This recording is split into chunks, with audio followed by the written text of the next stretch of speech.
Rock Oculto, desvendando a cena independente.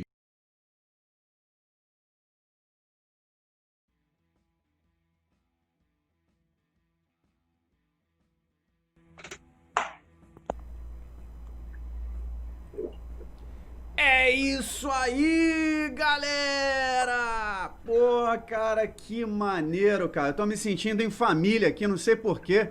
Tá tudo trocado aqui, bagunçado aqui. Tá parecendo a Desordem S.A. esse negócio aqui. Tá tudo... tô me sentindo em família. Tem também um amigo aqui, que é o Michael, que mais parece o anjo do Senhor, né? Aquele lá, o Michael, o anjo...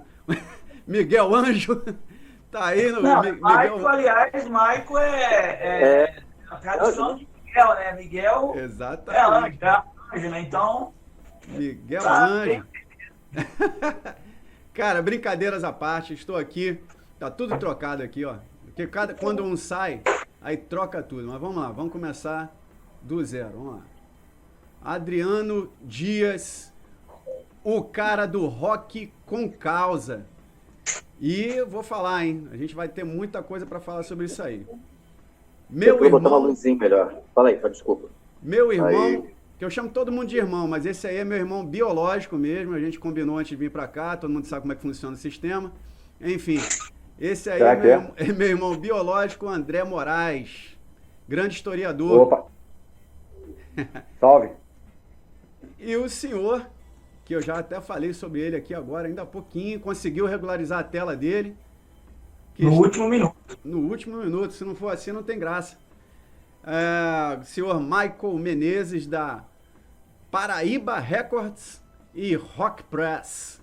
Sejam muito bem-vindos a esse debate proposto aí pelo senhor Adriano Dias, nessa pauta aí muito maneira, que eu gostei muito do assunto e que envolve assuntos pertinentes a todos aqui, né?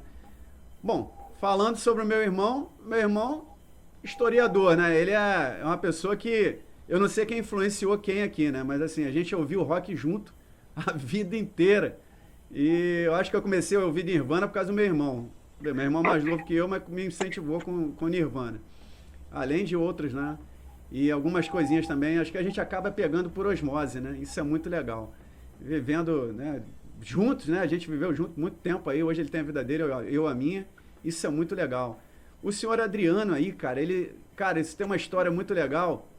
Porque ele hoje, né, eu entrevistei esse cara na segunda-feira, aliás, na semana eu entrevistei... Essa semana. Exatamente. Comecei a semana entrevistando o Adriano Dias e agora, 5 dias depois, eu volto no Adriano. Olha isso, sabe qual é a graça disso? Nenhuma, mas enfim. Aí agora, estamos aqui... Tem que ser muito amigo para dizer isso. Estamos aqui com... o senhor Michael Menezes, que tem um projeto aí, uma influência na cena independente incrível. Que, primeiramente, olha só, olha essa marca aqui, ó. Eu acho isso sensacional. Paraíba Records. E também a Rock Press, que também tem um endereço eletrônico aqui do site dele. Cara, vamos começar pelo Michael?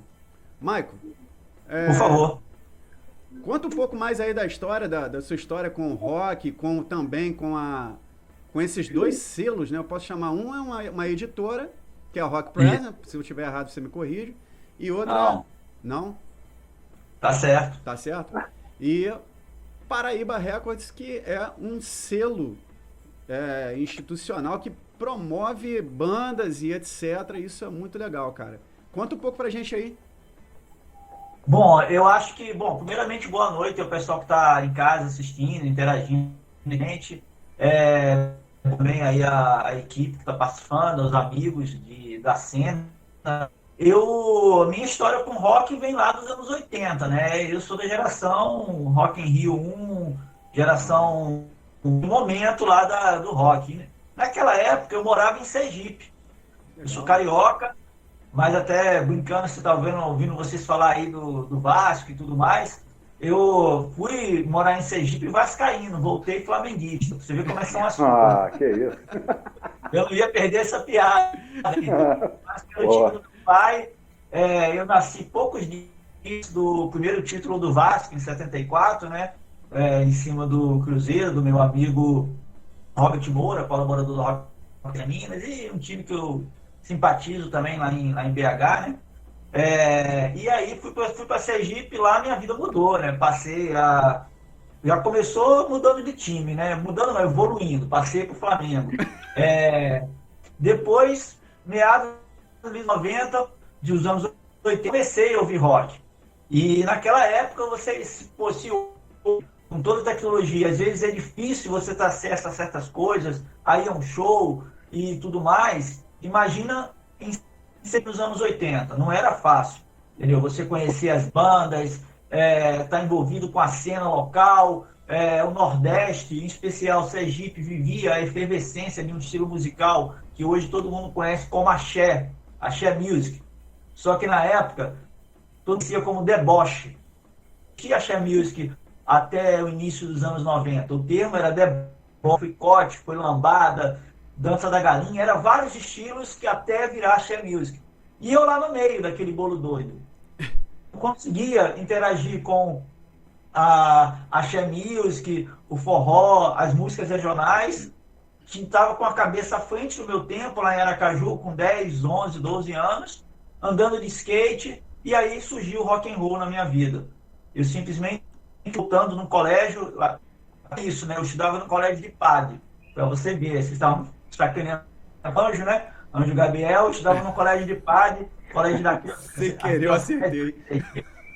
E aconteceu que um certo dia, saindo da escola, eu sempre fui rato de banca de jornal, né? De parar na banca de jornal e ver o que tinha de jornal, as manchetes, revista em quadrinho, revista de cultura, e estava lá, revista Metal, uma revista aqui do Rio de Janeiro. Eu simplesmente pensei em mim, eu tinha amigos que já estavam ouvindo heavy metal, já estavam nessa de heavy metal há mais tempo. O grande mentor, que foi o tema da minha monografia de pós, né? Ele veio pro show do 15 aqui no Rio de Janeiro, em 83. O ingresso pro Rock in Rio 1 acabou não vindo porque tinha aquela profecia do Nostradamus, que o mundo ia se acabar no final do século XX, não sei o quê, e aí os pais deles não deixaram ele vir ao Rock in Rio, ele com ingresso comprado pro AC/DC, pro Iron Maiden, acabou não vindo dia nenhum ingresso. Michael, só me corrija, a profecia era que ia ter uma grande tragédia no Rock in Rio. Isso. Que ia ter. Aí um monte de gente não ficou de fora por causa disso. Rolava essa profecia que... Verdade, cara. Fake news, outras fake news. Era fake news de quase 500 anos, né? Que ficou perto lá até que chegou o momento e não aconteceu nada. Todo mundo viu aí. Talvez a profecia do Nostradamus seja agora, ou a pandemia, né? Mas, enfim, acabou que eu lista Black Sabbath na capa, metal, pau, Nação da Bruxa, quer saber? Eu vou ouvir heavy metal também. Já estava andando com a galera, já estava envolvido, só que eu não conhecia, sabia que existia Ozzy Osbourne, Metallica, Slayer, Iron Maiden, sabia Sepultura, Taurus, Nossa Atlântica, as bandas brasileiras, né? Overdose e outras mais. Já era fã de Queen, Queen eu falo que foi a primeira banda que eu gostei. Também tem envolvimento com o Michael, não é à toa, foi inspirado no Michael Jackson. O Jaime veio fazer a única turnê do Jackson 5 no Brasil, foi justamente no ano que eu nasci, em 74. Caramba. Então acho que já está meio que influenciando as mães e os pais botaram o nome do filho de Mike por conta do Michael Jackson, né? Que estava no Brasil naquele ano. E aí logo eu estava ouvindo metal, punk, hardcore, rock progressivo. Naquele tempo tudo era rock pesado, não tinha essa segregação que tem hoje, que eu acho. Então você ouvia ouvia Ratos de Porão, ouvia Ramones, ouvia todos os estilos e misturado, e tudo era rock pesado. Eu cansei de ouvir Motorhead, depois eu ouvi Pink Floyd, e por aí, né? E logo eu estava envolvido com a cena underground de Sergipe, fazendo fanzine, divulgando shows, conhecendo as bandas locais, a Carne Crua, que está em atividade até hoje, banda que eu ajudei a lançar com a Paraíba Records, um dos discos. 91, Rock in Rio 2, voltei a morar no Rio, já flamenguista, né? Cheguei vascaíno, voltei flamenguista pro Rio em 91, para assistir o Rock in Rio 2. aqui fiquei, eu não voltei mais para Sergipe, já pensando em interagir mais com a cena carioca. Eu sentia falta de ir ao Caverna, ir ao Circo Voador, o Garage, que veio a existir meses depois, passei a frequentar também, além das lonas culturais. Eu ouvia falar muito da Brigada Metálica de Realengo, que me acolheu quando eu vim morar no Rio, isso em 91. Gangrena Gasosa, começando as atividades, eu vi alguns dos primeiros shows, né? E aí, pronto, eu já fazia fanzine lá em Rio, trouxe o fanzine para o Rio, continuei com o Artesite Zine, que era o meu fanzine, acompanhando a Rádio Fluminense também, que foi uma escola. Não parei mais de estar envolvido com a cena e comecei nesse início do primeira metade dos anos 90, comecei a fotografar shows, bandas, lugares, no Caverna, no Circo Voador, nas lonas culturais. A lona de Campo Grande nem era lona ainda, era arena, a céu aberto. Então estava lá eu nos shows, nas rodas, hardcore, todo mundo junto e misturado. As bandas dividiam banda de metal, banda de punk, tudo junto. Não tinha essa segregação de evento só de metal. Acho que isso que acontece hoje se perde um pouco. Acaba que... Eu já estou meio que falando um pouco do nosso tema de hoje, porque foi uma coisa que eu vivi lá nos anos 80, 90, e que hoje eu sinto falta. Essa união da cena. Tem uma música que eu conheci, primeira gravação pirata da minha vida. Foi um show que até parece que saiu em CD da Nossa Atlântica, lá em Minas Gerais. Foi um show que, inclusive, o Max e o Igor estavam presentes, no início do Sepultura, né? E o nome da música é o Night the Foster, do S.O.D. E essa música, ela fala justamente de toda a cena estar unida, metal, punk, hardcore, todo mundo junto, porque todo mundo está no mesmo barco. Se todo mundo remar junto, vai seguir junto. Se a gente começar a pensar em se grunge, como eu comecei a ver isso nos anos 90, pessoal do metal, pessoal de punk, grunge não tem qualidade, punk não tem qualidade. Sempre teve. Desde os anos 50, dentro do rock, sempre teve as segregações. Isso não é da agora. Mas nos últimos anos ficou muito forte isso. E eu lamento muito isso. E aí, voltando aos anos 90, comecei a fazer curso de fotografia. Quando acabasse o segundo grau, eu ia fazer jornalismo. Nesse meio tempo, fotos para jornais de bairros, fazia fotos para fanzine, fotografava os shows que eu ia, tudo com analógico, tudo com película. Não tinha câmera digital nessa época, celular. Eu fui ter meu primeiro celular em 2004, porque assim, todo mundo já tinha. Eu lembro do nosso colaborador aqui da Rock Press, fez uma matéria recentemente sobre o disco novo do Metallica, ele comentando que quando eu fiz o celular, todo mundo ligado, aleluia, tem um celular, finalmente, todo mundo já tinha, né?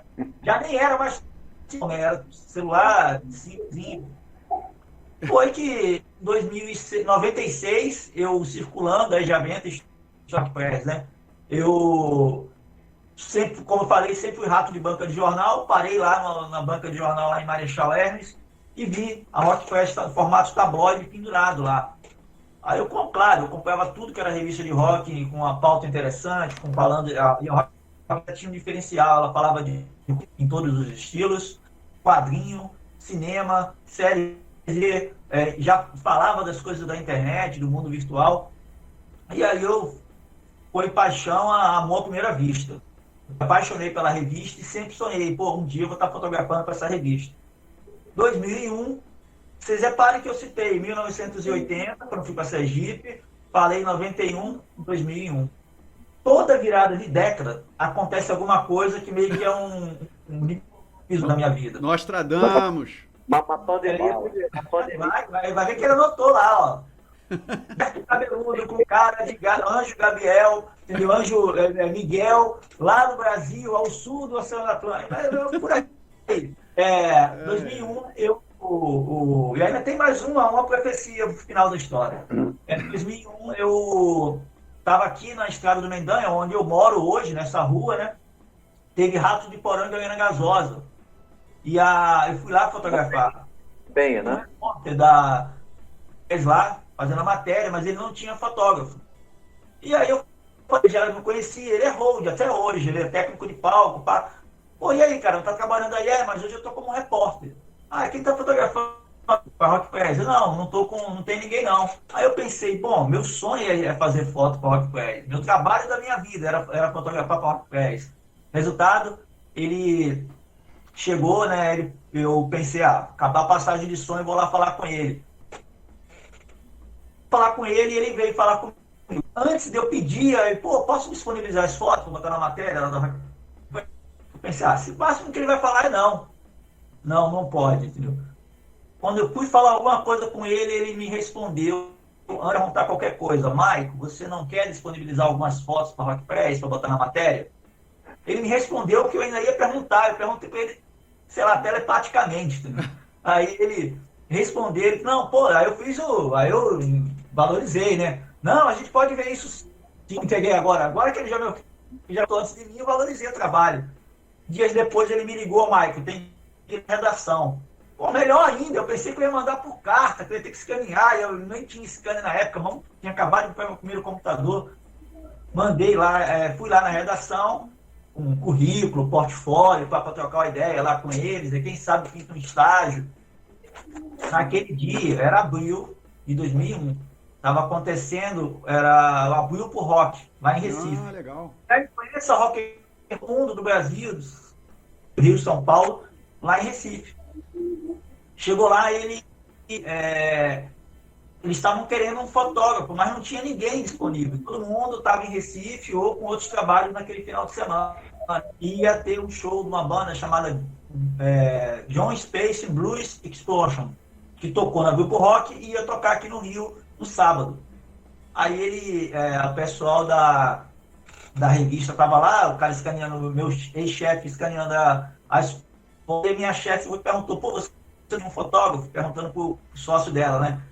Bom, ele perguntou para mim. Aí eu olhei para ela e já perguntou, você está disponível para sábado agora, 9 da noite, lá na Barra? Aí eu valorizei de novo. Qual show? Que horas, que horário? Como é que vai ser? Me passa a pauta. Aí combinei, fui. Depois disso, sugeri outras pautas, fui começando a fazer alguns trabalhos, até que eu virei estagiário mesmo da revista. Fiquei lá até, como a Rock Press ficou como revista até 2006. Depois parou, ficou só online. Ela continuou online e ficou. Eu fiquei colaborando com a revista com texto, foto, resenha de disco, resenha de shows, entrevistas. Até 2017. Em 2015, aí vem a profecia que eu falei. Isso aí foi sério. Uma coisa ficava martelando na minha cabeça. Olha, vai rolar uma promoção para você na Rock Press. Nisso, eu já estava formado em jornalismo, já tinha feito pós estava fazendo cinema, minha segunda graduação, e fazendo pauta. Já estava com 3 Rock in Rio pela Estácio, fotografando Rock in Rio pela Universidade de Estácio de Sá, onde eu trabalho. Tinha toda uma bagagem, um nome já dentro do jornalismo e da fotografia de música, né? Eu indo para São Paulo, né, um negócio martelando na minha cabeça em 2015, né? E foi assim até 2017. Eu indo para São Paulo, altura de Resende, cheguei lá da minha editora. Vai me pautar para alguma matéria, fazer resenha de algum show, alguma coisa. Pô, Maico, olha, você sempre vestiu a camisa da revista, se alguém brigasse, falasse mal da revista, você ia lá e brigava, comprava um balão. Até relacionamento você terminou por conta da Rock Press. Pô, tô com projetos, tô com família, coisas minhas. Você não quer assumir a Rock Press? Não quer comprar a marca e tocar para frente? Cara, Rock Press, como eu falei antes, é o trabalho da minha vida. Um sonho que eu quis fazer, chegar, paga minhas contas, dá dinheiro, eu fico com ela. Longe disso. Um dia, quem sabe, entendeu? Mas eu construí uma história ali de amor, respeito, de sonho hoje. E aí ela me perguntou isso, eu não tinha como dizer não. Eu não ia abandonar aquilo, não quero, que é isso, eu não estou capacitado para ser editor, gerenciar a Rock Press. É muito para mim.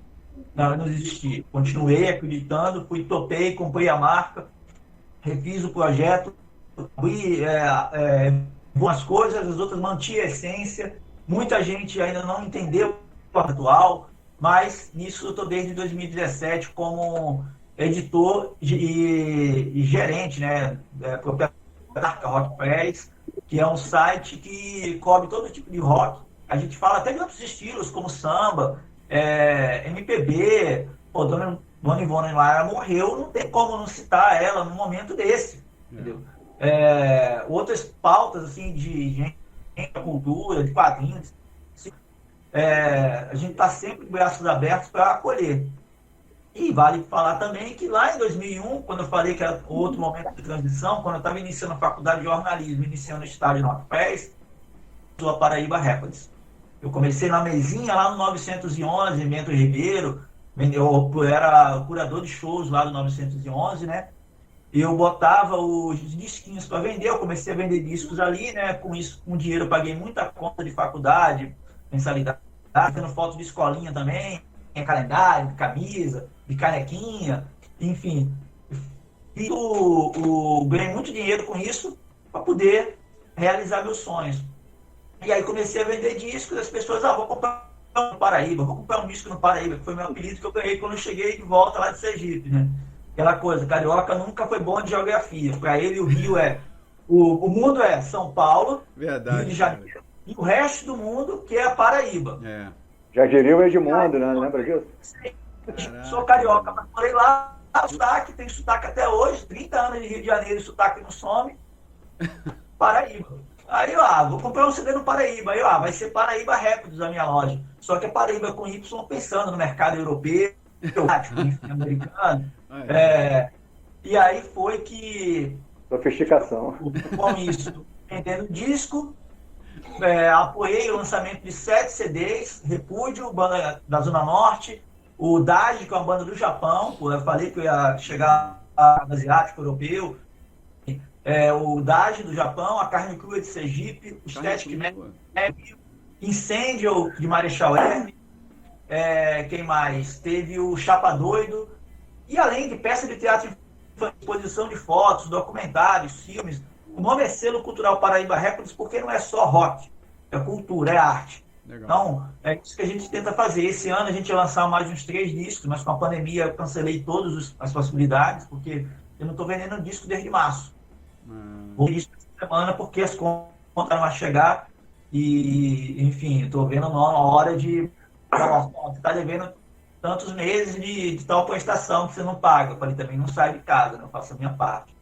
Bom, eu falei demais, né? Mas contei basicamente boa parte da minha história em relação a minha experiência com rock.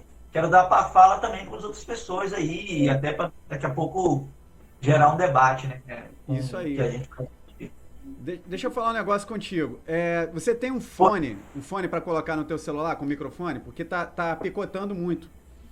Aí de repente... eu posso providenciar sim, eu vou lá buscar aqui na sala aqui. Deixa eu só fazer um apontamento. Eu gostei do teu bordão da Paraíba Records, que eu quero chegar nele, você depois, perguntar como que a banda pode lançar através do seu selo. Olha só. Cultura com preço de rapadura. Gostei aí da... Muito bom, cara. Antes, já pegando o gancho daí, essa frase, a ideia é que o preço não é salgado. Tem uns CDs aí aqui para vender de R$5. Pô. R$5 você não toma queijo. Muito mal, toma um cafezinho, que eu tô bebendo agora. Então, assim, não tem aquela CD, as pessoas falam, CD é caro, CD, eu não compro não, eu baixo tudo. Mas, cara, você também gasta com conexão. Claro, pô. Gasta com o equipamento do computador.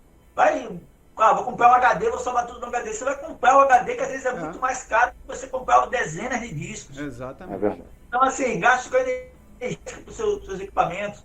Esse barato, cara, acho que pra mim sai caro. Porque CD você vai ter a vida toda. Verdade. Sua casa desabe, pegue fogo, você martela esse CD, vai indo para a igreja e queima os discos. Assim, porque esse papo pra mim não cola. Pode ser o que for, não tem espaço, não tenho dinheiro nem para comer, não vou comprar CD. Mas se o cara tem dinheiro para comprar um cigarro, comprar R$5, pô, R$5 no CD. 5, 10, 15, R$20 que seja, cara, num CD, num DVD, o produto que seja, um show, é importante gastar dinheiro com um show. E, aliás, você não está gastando, você está comprando essas um disco, ou pagando para ir a um show, assistindo uma exposição de artes, ou uma... Você está investindo. Isso é investimento para mim. Gastar, você gasta com cerveja, você gasta com vinho. Eu estou falando coisas que eu uso, cerveja e vinho. Gastar, e não fumo, mas está gastando quando compra cigarro. Drogas, a mesma coisa. Então, você tem que saber o que é mais importante.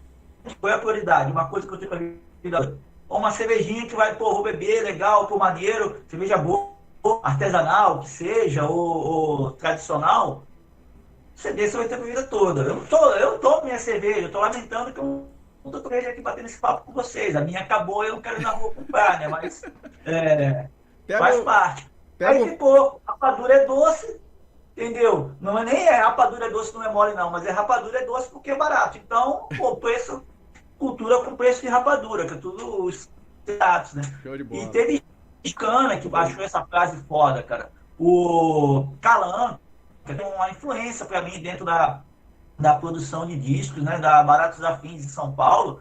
Ele, quando eu vou na loja dele, ele me compra discos, dá uma olhada no que eu tenho para vender. Ele foi sempre gentil comigo, desde os anos, início dos anos 2000, e ele acha isso aí o máximo. Pô, o Calanca falar que acha a frase cultura com preço de rapadura o máximo, pô, o cara tem uns selos independentes mais da América Latina, não é nem do Brasil. O Baratos Afins fez história de bandas, aí quantas bandas bacanas lançou e relançou ao longo do tempo, desde os anos 80. Verdade. Falar para mim da Paraíba Records e a frase é show, pô, para mim é ganhar o trabalho, entendeu? Assim, outras pessoas também, gente que nem entende de rock, mas pega a sacada, pô, rapadura é doce, então a cultura tem um preço doce, não tá salgado. Verdade. E rapadura é bom pra caramba, eu gosto. Eu me amarro. Vê se tu consegue lá pegar esse fone pra melhorar o teu áudio aí, porque tá picotando um pouco. Pegar, o áudio vai conseguir. Tem uma gambiarra aqui na minha frente, aqui, vou ter que arrastar aqui. Tranquilão. Mano, meu mano André Moraes. E aí, o que você pode apontar aí para que você tá voltado para um projeto aqui que o Adriano, inclusive, tem um conhecimento, né? Que é do padre... Desculpa, do marinheiro... João Cândido. Marinheiro João Cândido. Um trabalho sensacional. Aí vocês me perguntam, por que eu trouxe meu irmão para cá? Né? Não é nepotismo, mas é porque o meu irmão também entende de rock pra caramba e tá envolvido com a cultura. Ele está sempre, inclusive, uma determinada ocasião, tu deu uma entrevista para um determinado programa de faculdade, né, falando sobre o Arco do Teles.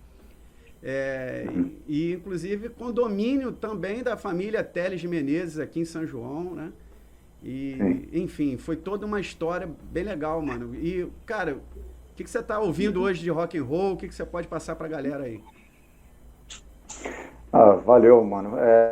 Olha, boa noite aí a todos aí, é um prazer estar aqui contigo, com o Adriano aí, o Adriano também, que eu tô conhecendo também faz alguns meses, né? A gente teve um primeiro encontro assim. Na verdade, a gente teve umas 2 vezes que a gente se topou nos trabalhos correlatos aí ao Museu Marinheiro João Cândido, né? Que é um projeto que está em pleno desenvolvimento aqui em São João de Meriti, né? Onde eu moro. Eu sou nascido e criado aqui em São João, e eu tenho uma carreira no serviço público aqui. Hoje eu sou professor aqui na rede, mas já estou aqui há 21 anos na Secretaria de Educação, e esse é o meu trabalho, né, em sala de aula. E aqui há 3 anos, há cerca de 3 anos, eu estava numa posição de contato com a Subsecretaria seria Secretaria Municipal de Cultura, Direitos Humanos e Igualdade Racial, aqui de São João de Meriti. E aí eu conheci o Adriano nesse momento, onde a gente começou a fazer o desenrolo acerca da ONG Com Causa, né, que apoia muito lá as ações do Frei Tatá, que é o principal dinamizador do museu aqui em São João. Ele, na verdade, é a pessoa que mais compra a causa, né, do Maria João Cândido, né? Assim, eu até queria falar um pouco mais disso mais depois, mas assim, só para dar um adianto, né, João Cândido, talvez para alguns aqui que estão aqui começando a ter algum contato com a história, assim, um pouco mais criticamente, né? Porque a gente às vezes passa por esse conteúdo de uma maneira não tão sistematizada, né? Na época da escola e tudo mais, e tem outros que não se formam na carreira que eu me formei, e não sabem o quão importante foi esse homem para o Brasil, né? Ele foi um homem negro, um marinheiro que teve uma carreira longa na Marinha, mas nunca saiu do posto de soldado, né? Um posto mais raso lá de Marujos, né? E ele, mesmo depois de 22 anos do fim da escravidão, ele ainda era obrigado a assistir os castigos físicos, né, aos marujos negros, né, como ele, né? Ele nem tanto sofria com isso, mas ele via os outros e aí ele se compadeceu disso e unido aos outros marinheiros, ele fez um movimento chamado Revolta da Chibata. E esse movimento foi em 1910 e a partir dele acabou-se os castigos na Marinha, os castigos físicos, né, ao homem negro, né? Assim, então, oficialmente, né, a abolição veio ali, digamos assim, né? Porque em 1888, ela tinha acontecido e ainda estava havendo esse tipo de situação em algumas instituições, né, republicanas, né, como propriamente falando essa Marinha do Brasil. E aí, então, ele vai ter uma vida muito difícil depois da Revolta da Chibata, e ele vai ter que se, digamos assim, desaparecer da cena, né? Que é o programa que fala da cena, e ele vai ter que meio que buscar o próprio cenário dele para ele fugir das perseguições políticas, né? Ele vai ser, pro resto da vida, inclusive no dia do seu sepultamento, né? Em 1969, ele vai estar sendo vigiado, a família dele, porque estavam em plena ditadura militar no Brasil, em 69. Então, mas entre 1930 e 69, ele foi um morador aqui de São João do Meriti. Então, a gente está tentando fazer esse memorial, né, do João Cândido, que também vai ser um memorial para o povo meritiense, né, porque a gente tem muitas histórias aqui se confundem com as histórias de João Cândido, né? Ele vai ter que viver no anonimato, né? Ele vai ser um proletário, na verdade, um pescador que vai ter que descer todo dia para o Rio de Janeiro para pescar na Praça 15, voltar e ter toda essa vida difícil, né? E voltar para o seio da sua família. Teve que morar em várias habitações de aluguel aqui, até ter uma casa própria, em Coelho da Rocha, onde eu morei, né? Onde você ainda mora, né, Renato? Então, é um vulto, uma pessoa importante que a gente precisa trazer, claro, para trazer esse equipamento cultural para a cidade, que a cidade não tem, já que o Michael falou também muito de cultura, né? E assim, não era muito para a gente entrar nesse caminho, mas assim, já que para falar um pouco sobre o meu conhecimento aí com o Adriano, né? Meu conhecimento do Adriano, estou conhecendo agora. Agora, falando um pouco da minha experiência com o rock, né, Renato? Eu, assim, eu sou quase 6 anos mais novo que você, e você foi o cara que praticamente me iniciou aí na cultura, né, rock. Eu, desde a minha infância, tive contato com MTV, com Rádio Fluminense, tudo isso que você me iniciou aí, digamos assim, você começou a trabalhar jovem, todo fim de semana, lá quando você pegava o seu pagamento, comprava disco, a gente ouvia junto, né? Eu aprendi muita coisa desse mundo e desse ambiente contigo, né? Inclusive a partir das letras, né, do movimento do rock Brasil aí dos anos 80, né? Eu peguei ali o respingo dos anos 80, mas já compreendendo muito, né, do que as letras de música queriam dizer. Acabei conhecendo a nata, né, o melhor desse período aí, e isso, claro, me incentivou a estudar, né, numa idade adulta, né, claro que foi, assim, um dos fatores preponderantes, né, eu ter tido uma educação que, de certa forma, não absorvi, eu posso ser bem claro com vocês, eu não absorvi muito no período escolar da história o quanto eu pude experienciá-la de outras formas. E uma dessas formas foi através do rock. E aí, isso vai ser decisivo no momento posterior, quando eu decido fazer uma graduação em História do Brasil, História, né? Me formando bacharel e licenciado em História. Eu leciono História aqui em São João, em Mesquita. E eu tenho uma percepção muito boa do mundo, graças também a ter escutado muito rock, apesar de outros componentes que formaram a minha personalidade, assim, como um todo, né, religiosamente, né, eu também tenho uma visão um pouco ampla, né,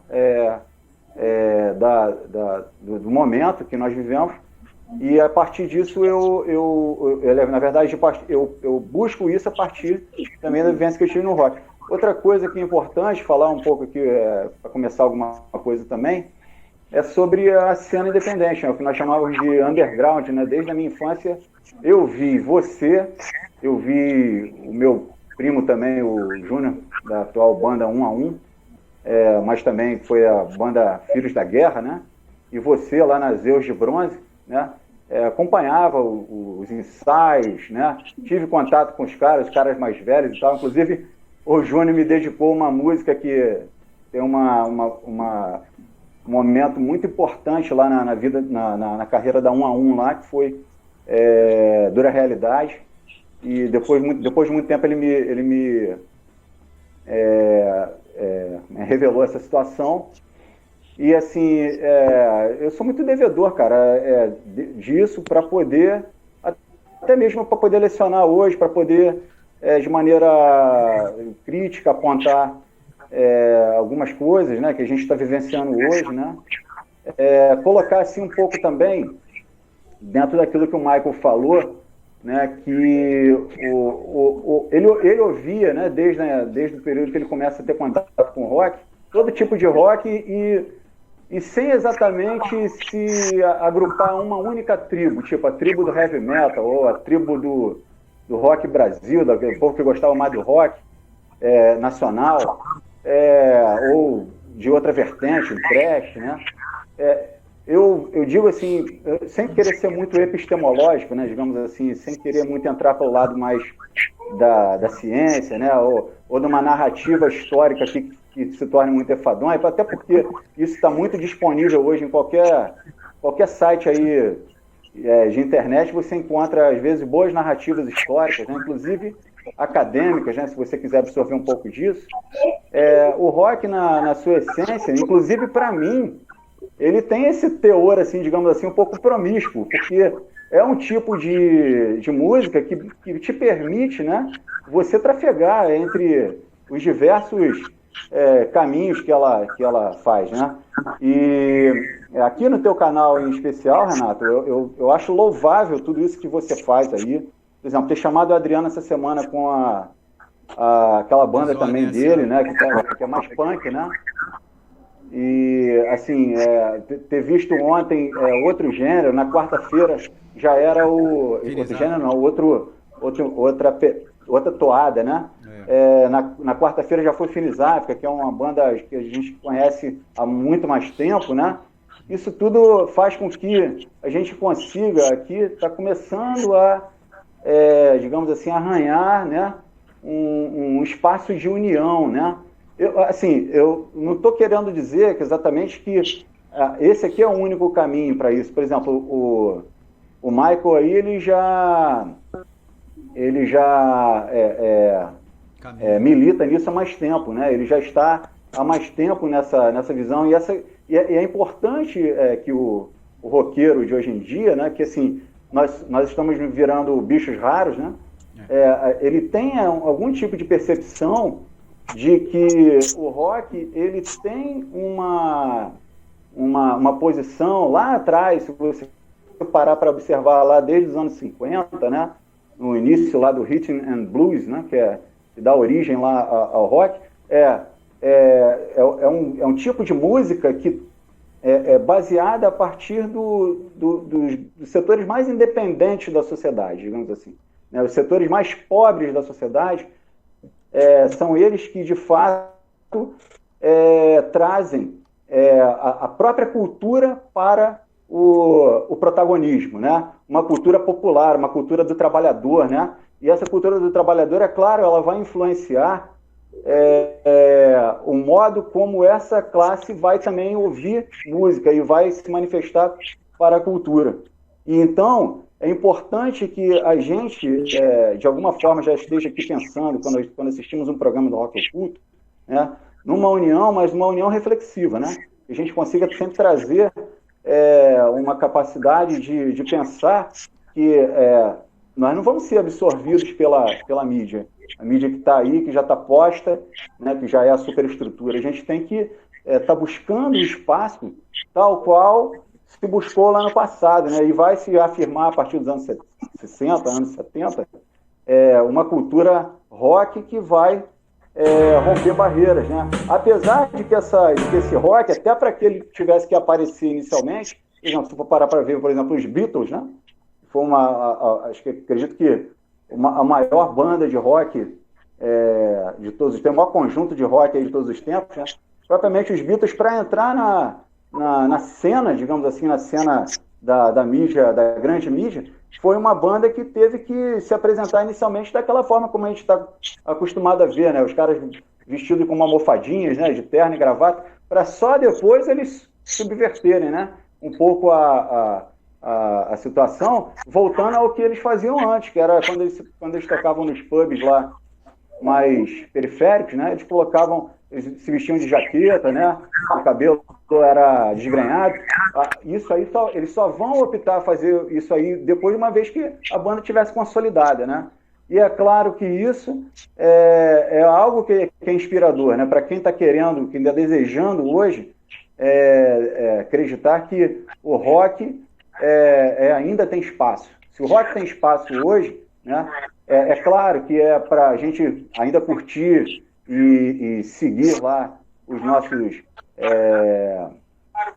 nossos, digamos assim, ídolos dos anos 80, dos anos 90, os nossos roqueiros que estão vivos também, né, digamos assim, de outros países e também daqui, mas a gente tem que acreditar também que é possível nós consolidarmos uma união a partir do que nós queremos aqui, né? Essa união ela tem que ser de fato, livre desse tipo de preconceito. Não, eu sou do... por exemplo, eu escutei essa semana as meninas que tocam um heavy metal. Aí eu vim aqui no canal, me inscrevi, mas depois eu não acompanho, não sei mais o que está acontecendo. E, de certa forma, isso talvez embarace, digamos assim, o espaço que o roqueiro vai ter pós-pandemia, que a gente agora também não sabe quando acaba. Mas quando houver espaço novamente, né, isso vai depender muito, como o próprio Eduardo de Moraes falou na quarta-feira, o líder lá da Finisafrica, que não vai ser de qualquer forma que esse espaço vai aparecer. Ele vai aparecer de uma forma que a gente ainda é uma interrogação, a gente não sabe como ele vai vir, né? Então a gente talvez vai ter que estar reiniciando, né, um processo que já estava sendo um pouco desgastante, exaustivo, né, para que a gente veja, claro, né, a banda Prata 71, a Desordem S.A. e tantas outras bandas que a gente vê aqui e as que virão, de fato, sendo proeminentes, né, apoiando uns aos outros, né, uma coisa até que eu estava propondo outro dia lá no grupo do Rock Oculto. Então, vamos lá, vamos olhar aqui, quem tem aqui um conjunto, uma banda, coloque aqui, divulgue, vamos lá nas mídias sociais lá de cada um para poder apoiar. E muita gente veio, mas foi legal, foi uma coisa bem positiva. O pessoal ter chegado, ter apoiado ali. Agora, houve um determinado momento que a coisa já estacionou, então tu tem que ficar republicando aquele mesmo assunto. Às vezes isso torna até um pouco chato, né? Claro, eu tô falando isso, assim, para mim não é tão chato, porque eu já rompi a casa dos 40, né? Eu hoje, quando eu tenho essa modernidade maravilhosa que está aqui, ó, por exemplo, está falando com vocês aí, cada um numa distância, né? Bacana, a questão da internet, né?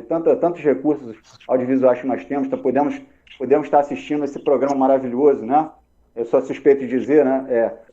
Na internet hoje, eu não tenho nenhum tipo de exposição a fazer agora. Infelizmente, a gente tem uma grande parte da juventude que acha chato ficar voltando, pegar lá, ver um vídeo maneiro que assistiu, ter o gosto, como a gente tinha antigamente, né? De pegar, vamos lá, vamos se reunir na casa do primo lá e vamos assistir o DVD do Led Zeppelin lá de 1973, um show antológico lá da Ciência das Contas. Isso aí, hoje em dia é raro, cara. É raro. Tu vê pessoas que, vamos juntar para tomar um martini e assistir, por exemplo, estamos vendo aí esse último show aí do Beatles aí em cima do Abbey Road. Quem é que faz isso hoje em dia? Né? Vamos botar a coisa de novo para esquentar. A gente tem que ter um pouco dessa questão do saudosismo, mas também a gente tem que levar uma coisa no coração. Acreditar que é uma coisa que tem, de fato, espaço, né? Que, assim, até em vista do que nós temos em termos de estruturas políticas, né, principalmente no nosso país, na atualidade, né? Eu acho que eu posso estar de maneira bem confortável falando isso aqui, né? O rock, ele aqui no Brasil, ele sempre teve uma resposta, né? Quando ele surge de uma maneira impactante ali para transgredir, nos anos, final dos anos 70 e início dos anos 80, e daí vem para os anos 90 com músicas com um teor são as músicas que vão para a grande mídia, né? Músicas que trazem, de fato, uma crítica contundente, crítica social, política, né? Aos problemas que vivemos, né, todos os dias. E foi uma época muito florescente desse gênero musical no nosso país. Diga-se de passagem, né? Porque estávamos vivendo um período de repressão. Um período anterior, até 1985, nós vivemos uma ditadura militar, né? E, é claro, tudo era censurado. E hoje a gente vê vários ensaios de tentativas de atrapalhar quem pensa, quem estuda, quem se mostra como um pouco crítico, né? Isso tudo tá muito em jogo no presente, né? E o roqueiro, ele tem que ter uma noção do seguinte: o rock é transgressão, o rock é mostrar que quem está na cena é para, de fato, botar a cara e apontar onde estão os problemas que nós estamos vivendo, seja ele no meio ambiente, seja ele no descaso com a pandemia, né? Seja ele aonde for, as letras têm que vir nessa toada, né? Eu vejo muitos músicos na cena independente que tem esse talento maravilhoso. E é claro que quem é apoiador, que está ali, digamos assim, no satélite das bandas, não tem que ficar só cultivando o cuidado e o carinho pela banda do seu primo, do seu ente. Tem que ter um carinho, tem que ter um cuidado especial com a cena como um todo, né? Ir lá no site do Michael e ver o que a Rock Press está fazendo, ir lá no Rock com Causa, né? E, de fato, ir lá quando acontecer o evento, né? E se colocar, o Renato fala muito isso aí, tem que se colocar no espaço, né? Claro que nem sempre vai ser viável, né? Tem gente que tem as suas dificuldades. Eu, por exemplo, nesse momento, não consigo muito administrar essa coisa de vida social, né? Externa à minha casa. Já não conseguia antes da pandemia, agora muito menos, mas devido à questão do seu pai, né? Então, um filho pequeno, você tem toda uma dificuldade. Mas é claro que um dia eu quero estar voltando para esses espaços, tá chegando lá, tá reunindo a galera, tá vendo como é que o pessoal tá coisa, e me deixar me seduzir por isso. Isso é muito importante a ser colocado aí como uma posição nessa noite de hoje, tá? Desculpa aí, eu também termino falando demais ali. Se deixar, eu falo a noite toda. Não, isso foi uma pedida aí para falar com o Adriano aí, porque eu acho que tem um de vocês com retorno aí ligado. Vê se não tem. Acho que tem alguém com fone ligado. Gente, eu tenho fone de ouvido aqui, mas eu confesso que eu estou ouvindo baixinho agora e eu não sei se vocês estão conseguindo me ouvir. Não, estou te ouvindo melhor. Ô, Adriano, Oi. Vem cá, como é que começou a história da Com Causa e principalmente o rock com causa? E tem um jovem que fica vivo também aí, né? Na verdade, o que até a gente provocou fazer esse debate hoje aqui Isso. é exatamente o que eu falo sempre, que se não houvesse a influência da cultura rock na minha vida, não existiria Com Causa, E eu não seria a pessoa que eu sou hoje, com os conceitos, com a formação que eu sou hoje. Como o Michael falou, aí várias coisas que ele remeteu aí, por acaso, a gente estava junto, né? Ele falou do show do Ratos por Garganta Gasosa lá em 2000, começo da década de 2000, 2011, 2001, se eu não me engano. Eu estava lá nesse show. Foi até, eu estava quase 10 anos sem falar com o pessoal do Gangrena, né? Eu participei uns 6 meses lá do Gangrena, aí saí e reencontrei eles nesse show. O que, na verdade, provocou a gente até fazer esse debate aqui, que é o seguinte: eu comecei a escutar som em 1982, influenciado por um grande amigo, que é meu amigo até hoje, que é o professor Wagner Moura, professor de inglês, e ele tinha acesso a intercâmbio internacional, e na época, né, como o Michael remeteu, a gente tem mais ou menos a mesma idade, você não tinha acesso à informação nem os discos, a não ser que de poucos que eram lançados pelo mercado brasileiro, sem dar muita importância. E aí eu comecei escutando o clássico, né, o Iron Maiden, principalmente, Motorhead, Manowar. Depois, com o tempo, comecei a conhecer mais as bandas punks, né, e fui me envolvendo mais com as bandas punks. E até o final da década de 80 eu fui meio curtindo tudo. Muito rock progressivo, conhecendo... Tinha grupos, né, específicos aqui na Baixada Fluminense, Nova Iguaçu, que o Wagner fazia parte também, se reunia quase toda semana para escutar o mesmo disco de um lado para o outro, de rock progressivo. A gente comprava importado, que era muito caro. Interessante isso. Porque tinha 1, 2, 3 discos, então passava a tarde inteira a pessoa escutando a mesma coisa de um lado para o outro, né? Um LP de um lado para o outro. E aí, muita coisa que eu vinha ter conhecimento, termos, fatos históricos, termos históricos, foi através da cultura rock. Eu fui entender saber que era AI-5 por conta da banda AI-5, por conta de citações de bandas punks. Eu fui conhecer vários, eu fui me debruçar por que era a história das cruzadas por conta da música do Saxon, da Crusader, que eu escuto até hoje. Mais tarde também, várias outras bandas que têm resgate histórico nas suas letras, mesmo em inglês, remetiam a esse conhecimento que, na época, antes da internet, ainda mais a gente que era da periferia da Baixada Fluminense, sem grana sequer de passagem, sem grana para acessar livros, o que dava oportunidade de você saber, existiu isso, aconteceu isso. Então, o peso disso da cultura rock para minha formação como pessoa foi determinante para tudo que eu vim fazer depois. Uma coisa que quando teve a homenagem ao Redson em 2012, né, após o falecimento dele em 2011, e quando eu tive com o pessoal do Cólera, né? Só deixando claro, o Redson é o vocalista do Cólera, né? Só pra galera... Era, né? Com o Val e o Pierre, né, que eram remanescentes no Estúdio B, aqui em Nova Iguaçu, né, que a Daisy organizou esse show, a Daisy da Revoluta, e aí eu participei cantando uma música que eu era um fã, assim, foi uma realização, e depois até hoje posso fazer uma relação de amizade com a banda Cólera, com os caras que me formaram. Se não houvesse a existência do Cólera, entre outros, que tinham conceitos mais específicos na letra do Redson, que tinha a mensagem ecológica muito antes de virar uma moda, né? O disco Verde Não Desmate de 88, se não me engano, 88, 89. Eu fui ler pela primeira vez a Declaração Universal dos Direitos Humanos no encarte do disco Pela Paz em Todo Mundo, porque isso não era publicado, isso não tinha internet. Então, como é que você achava? Nem sequer sabia, porque nos colégios que eu tive acesso, isso não era passado, né? Lembrando, a gente estava no final da ditadura, a gente estava ali naquele momento de redemocratização. Tanto que, uma vez também, quando eu entrevistei o Carlos Lopes, em 98, lá na Ilus Rock, a gente produzia, o Carlos Lopes do Sul Atlântica, Carlos Vândalo, né?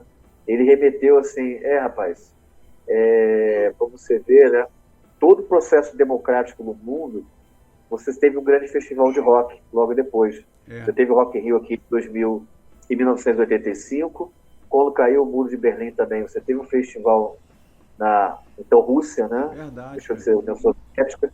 Então, vários desses movimentos estão atrelados a revoluções, né? Não necessariamente armadas ou tão contundentes, e foram provocados, às vezes, pelo discordar. Como a música rock, em algumas raras exceções, dos períodos históricos, não é da cultura dominante, né? Não é da cultura popular dominante, não que não seja. Já teve aí, por exemplo, na década de 80, eu admito meu preconceito com as bandas Brasil daquela época, que eu escuto hoje muito, né? O próprio Finis África, Legião, Plebe, toda aquela geração, né? Mas como eu tinha aquela coisa do jovem, eu queria o radical do radical do radical. Quanto mais death metal, mais hardcore, mais... passou a fase que a gente teve, né? Só não queimei igreja, né? Não botei fogo em igreja, não estudei macumba, nada disso. Então a gente tem essa fase, né?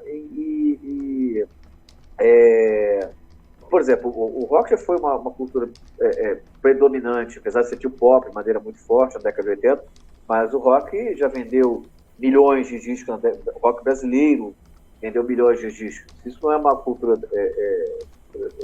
dominante, né, daquele período, né? Se o rock não foi uma cultura dominante, eu não sei o que é. Então o que eu achei legal puxar esse debate aqui foi a maneira que essas informações elas vêm chegando até a gente. Aliás, até hoje, muita coisa eu vou conhecendo de bandas que vão resgatando, e aí vou fazer uma referência muito recente.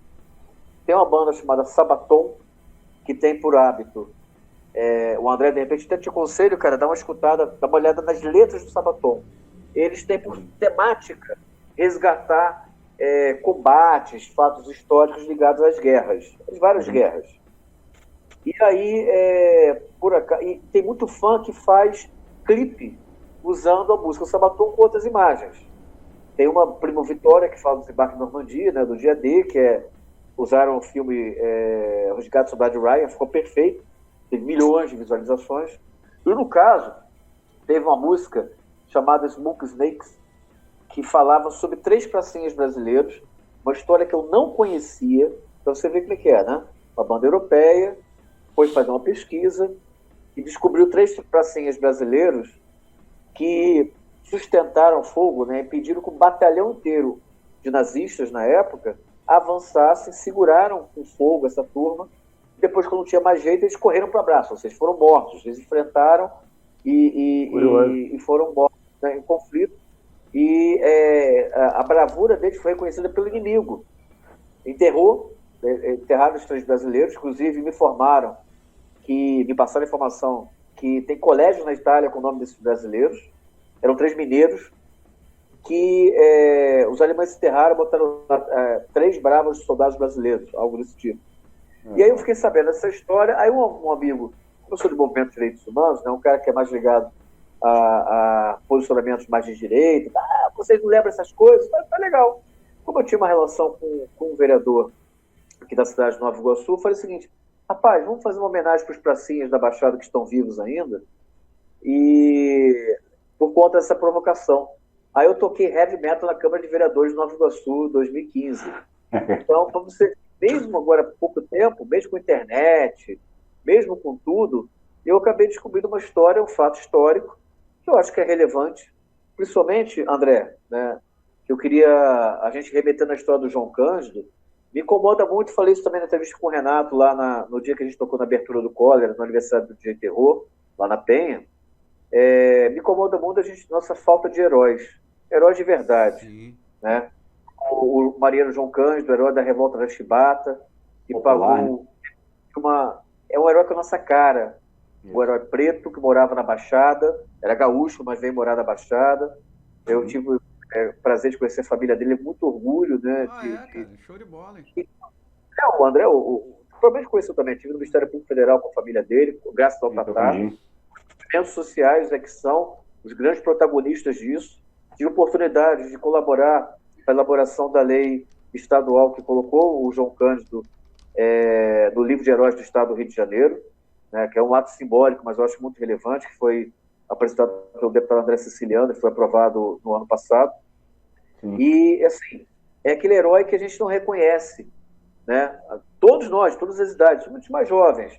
Heróis como o Dom Adriano Hipólito, também te citou, que era um nordestino que veio para o Rio de Janeiro, teve toda uma história de enfrentamento à ditadura, não ideológico, mas sim humanista, apesar de ser chamado, como hoje, uma pessoa que tem uma visão mais progressiva, mais respeitosa ao próximo, é sumariamente chamado de comunista, mesmo as pessoas sem saber exatamente o que quer dizer isso. Né? O Papa e a Igreja Católica virou todo comunista. Para tu ver, o Dom Adriano, não, ele era humanista. Até pouco tempo está falando com o Arthur Messias, que foi prefeito de Mesquita e é um dos formados ideologicamente pelo Dom Adriano naquele período da década de 80. E ele estava discutindo isso. Pô, ele não era comunista, ele não tinha uma tendência ideológica, ele tinha princípios humanistas. E sempre deixou isso muito claro. Inclusive, era muito crítico a o que era aquela bipolaridade, né, entre as duas potências na Guerra Fria na década de 80. Lembrando que o Dom Adriano ele veio para cá em 66, se eu não me engano, e ficou até 94 e faleceu em 96. Inclusive, dia 10 agora é aniversário da morte dele, dia 10 de agosto, né? A gente sempre lembra isso no portal da Concausa. A gente criou um portal Concausa/Dom Adriano, concausa.net/Dom Adriano. Então, assim, se eu hoje estou nesse debate, né, eu atribuo exatamente ao acesso a essa cultura e eu tento passar isso para a galera. Tem a parte de celebrar, tem a parte da zona, tem a parte da brincadeira, tem, eu acho que, mas até isso eu acho que é revolucionário. Só para encerrar, em 2009 a gente ganhou um prêmio do Ministério da Cultura, a Concausa ganhou um prêmio, chamado Prêmio Areté, que pagou para a gente fazer vários eventos em série na Baixada Fluminense, que a gente chama de Jornada Baixada de Direitos Humanos, da roda de conversa, a poesia, até, no caso de 2009, um show que nós fizemos do Raimundos, entre outras bandas, lá em Mesquita. Uma estrutura bem legal, tal. E eu fui muito atacado pelos meus iguais, pelo pessoal do Movimento de Direitos Humanos, inclusive com e-mails e comentários do tipo, polícia matando criança na favela e a Concausa está no rock na Baixada. Primeiro ponto, quando a gente fez o show lá, quando eu vi a cara do pessoal sorrindo, celebrando a música, eu falei, caramba, isso aí é direitos humanos. Isso aí é você celebrar a vida. E aí, na época, o Tico Santa Cruz, que é do Detonautas, estava fazendo alguns shows com Raimundos, e o Digão, naquele momento, fez uma breve exposição sobre o que é o acesso a direitos. E aí tinha uns 6, 7 mil jovens lá na praça de Mesquita, tal, o show foi gratuito. Outro Digão, né? Era outro Digão, né? Era outro Digão, né? Que momento do cara, né? Mas, assim, naquele momento ele foi muito útil, todo sentido. Tem essa entrevista dele até hoje, se botar lá na entrevista Digão do Raimundo da Concausa, tá lá. Fala sobre direitos. Quando eu conseguiria a atenção de 7 mil pessoas para isso, 7 mil jovens para isso. Então, é um veículo que você pode utilizar para levar uma outra mensagem. Não aquela do ser chato, o pessoal da Desordem S.A., que é uma galera até mais antiga, né? Eu, o Chorão, que foi do Gangrena, o Luiz também, que tem a mesma idade da gente, o Ricardo, uma galera um pouquinho mais jovem, que é o Drac, né, que participa de várias bandas, entre elas do Genômeros, e o Adriano Cavalo, baixista, que é do Sonâmbulos, do Augusto Vasconcelos, do Filé, entre outros tantos colegas que a gente tem. Alguns defendem muito assim, a brincadeira, a zona na história do rock. E eu concordo, né? Eu não consigo talvez ser tão zoneado assim, mas eu concordo, né? É o celebrar, é você transgredir, às vezes com postura, às vezes errar a mão, né? Mas eu acho que esse é o princípio da cultura como provocador de mudar corações e mentes. Muita coisa no Brasil aconteceu por conta da provocação feita pela cultura, né? A MPB, com a sua transgressão, com a sua subversão nas letras censuradas da década de 60 e 70. E lembrando assim, por exemplo, uma coisa que uma bobagem, para terminar, tinha uma banda chamada Água Brava, que era um dos poucos que tinha clipe no comecinho da década de 80, que tinha uma música, Opressão Danada. O trocadilho, né? Eu fui fazer um curso de mergulhador, mas não aguentei a pressão. Opressão danada, opressão danada. Cara, isso foi objeto de censura.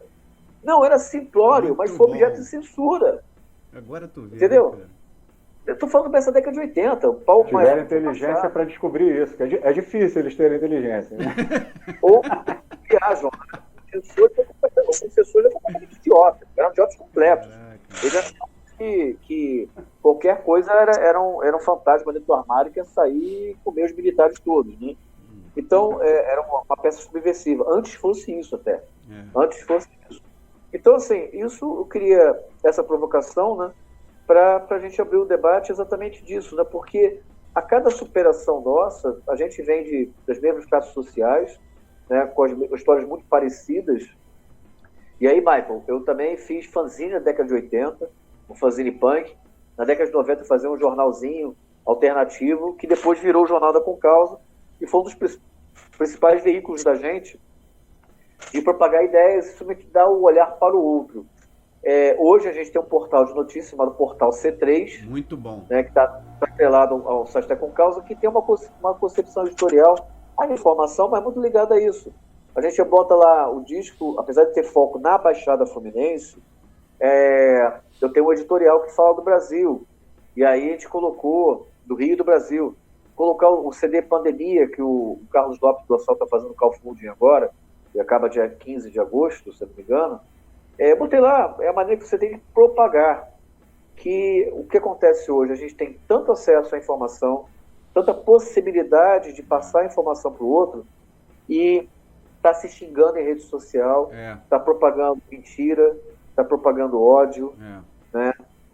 A gente não fala nem das nossas virtudes, das coisas que a gente consegue produzir, como o caso do Renato com o Rock Oculto, juntar um monte de bandas e gente, e fazer esse encontro de debates e de ideias e de promoção das atividades culturais.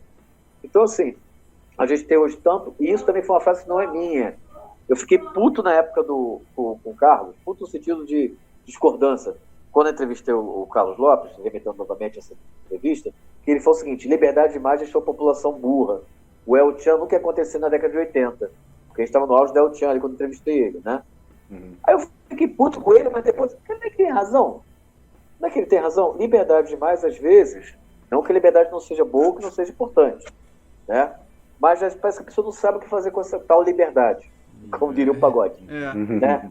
Se fazer com essa tal liberdade, você tem acesso hoje de escrever, se posicionar, de produzir, e você está lá promovendo o ódio. Está promovendo o ódio, está promovendo a desconstrução do outro, sabe? E enfim, é isso. Então eu queria, esse é um pouco da provocação de trazer esse debate aqui, né? E abrir para vocês aí para a gente conversar aí. Posso dar aqui, a nossa amiga Valéria Vieira, seja bem-vinda. Aliás, todos vocês, né? Vocês que estão aí, pô, vocês são os anjos, são maravilhosos estarem aqui acompanhando esse bate-papo maravilhoso também. Olha só, a Valéria Vieira está falando assim: a pergunta é para todos. Vocês acham que o preconceito com o movimento do rock atrapalha o crescimento desse movimento? Falta mais divulgação de projetos e veículos relacionados ao rock? Acho que divulgação não falta não, né? Divulgação não falta não. O Michael responde. Me dá um alô aí, que eu estou ouvindo vocês baixinho. Eu não sei se vocês estão conseguindo me ouvir. Eu estou te ouvindo bem. Eu estou te ouvindo. Um lado e tá bem. Vocês estão conseguindo me ouvir? Estou te ouvindo bem. Eu consigo pergunta, mas tá bom, né? Então, eu acho que o preconceito, ele atrasa, ele atrapalha tudo. Não só o rock, atrapalha a vida. Assim, as ideias. Aliás, eu quero parabenizar a fala dos dois amigos. Fiquei feliz que um amigo estava lá o Adriano, estava no show do Gangue, que quando eu comecei na Rock Press, eu vi as histórias da Baixada Fluminense, que aliás foi o primeiro evento de rock que eu fui assistir no Rio, foi em São João do Meriti, no Centro Cultural Jacob do Bandolim. Duas semanas antes do Rock em Rio, teve uma exposição de vídeos, né? Toda tarde tinha um vídeo de rock, aí abriu com Sepultura, live no USA. E eu fui lá assistir, um guerreiro, o cara que foi lá no falar de Sepultura, quero saber que banda é essa que vai tocar no dia do Guns N' Roses, que eu quero saber isso. Aí não gostou, ele era fã de Engenheiros, achou muito barulhento, muito pesado. Mas assim, a questão do preconceito, ela acaba atrapalhando qualquer manifestação cultural, histórica, política. Assim, isso vale para qualquer ideia preconceituosa, seja uma homofobia, preconceito racial. Nem todo mundo tem a pau de pegar todo mundo que me chamava de Paraíba pelo lado preconceituoso da coisa. Sim. Mas nem todo mundo teve a ideia, a sacada de vou pegar essa piada, esse apelido de Paraíba tinha há 10 anos e vou modernizar ele, vai ser minha marca. Todo mundo já me chama de Paraíba mesmo, vai ficar marketing, vou lá comprar um CD no Paraíba. Paraíba Records, mas tem gente que o chamar Paraíba, ou quando eu fui para Sergipe, que algumas pessoas em Carioca também, o preconceito foi o inverso, né? Não, todo mundo foi preconceituoso. Tem também as pessoas que me chamam de Paraíba ou de Carioca pelo um lado mais carinhoso. Nem todo mundo sabe lidar bem com isso. Quantas vezes eu fui chamado de viado por ter cabelo grande, de maconheiro por ter cabelo grande, entendeu? De então só pode. Mano, por morar minha vida toda em Marechal Hermes, viajar em Penha, Madureira, morei em Sergipe, morei no Sul bem, hoje moro em Campo Grande, rodava a cena Cariburgo, Zona Oeste, Zona Norte, Baixada. E quantas vezes eu sofri esse tipo de preconceito? Michael. Gente aí infantil, com rivalidades bobas. É paulista, é mineiro, é gaúcho, é do sul, é nordestino. Acho que essas questões todas, ela atrapalha tudo na vida, não é só no rock, entendeu? Vai além, entendeu? Então, cada um deve pensar dentro de quais os pontos da minha vida que eu tenho um pouquinho de preconceito, rever esses conceitos culturais, políticos, ideológicos, de religião, do que seja, entendeu? Nos últimos anos, por questões bobas, às vezes eu perdi amizades de décadas, por visões políticas diferentes, visões religiosas diferentes. Mas, Michael... eu tenho falado, não quero acompanhar meu signo, não quero ter signo, eu não quero ser leonino. Adotei isso, não quero... Teve gente que não entendeu, achou que eu estava sendo preconceituoso com isso. Uma coisa relativamente boba, eu só, não vou ficando isso, vou seguir minha vida e pronto, entendeu? Então, assim, as pessoas têm que olhar dentro do coração delas e pensar, onde é que eu sou preconceituoso? E tentar eliminar aquilo tudo. Respeitar sempre o próximo. Baixada tem, vocês falaram dos... Às vezes o herói está na rua, no nosso bairro, na nossa região. Até 1990, a gente volta a falar do Carlos Lopes da Dossal, eu apenas morava em Marechal. Até que eu tinha um preconceito com o bairro que eu morava. Eu falava, aqui não tem nada, não acontece nada, não tem nada de... Eu queria shows de rock no bairro. Eu queria cena rock acontecendo em Marechal Hermes. Então eu peguei a biografia da Dossal, a Guerrilha, a primeira edição. Estou lendo lá, está falando do 1984, aconteceu no subúrbio carioca, o primeiro dos punks. Eu tenho essa frase, se pegar o livro, você vai ver que está quase o que eu estou falando aqui. Unindo punks e heavies do Brasil. E cartazinho pequenininho, lá do tamanho de uma foto 3x4 no canto da página. Eu, rato de curiosidade, fui lá ver quase com uma lupa para ver o que estava escrito, qual foi o bairro. Eu pensei que fosse Baixada, Realengo, Bangu, Campo Grande, que eram bairros mais estruturados para um show. Marechal Hermes.